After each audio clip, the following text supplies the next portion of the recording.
తెలుసా? 100 mph అంటే గంటకు 100 మైళ్ళ వేగంతో వచ్చే తుమ్మును బలవంతంగా ఆపితే చనిపోయే ప్రమాదం కూడా ఉంది.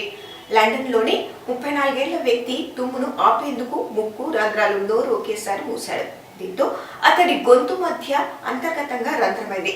ఆ తర్వాత అతని స్వరం మారిపోయింది. గొంతు బాగా వాచి నొప్పి వస్తుండటంతో బాధితులు వైద్యులను సంప్రదించారు. సిటీ స్కాన్ లో అతని గొంతు లోపలి భాగం ఛిద్రమైనట్లు గుర్తించారు. గాలి బుడగలు గుండె కండరాలు కణజాల్లోకి చేరాయి.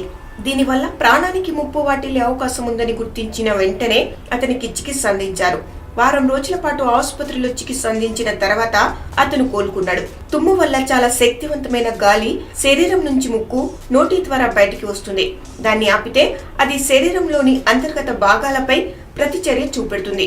తుమ్ములోని గాలి బుడగలు గుండె, మెదడు కణజాల్లోకి ప్రవేశించి వెంటనే చనిపోయే ప్రమాదం కూడా ఉందని వైద్యులు తెలిపారు.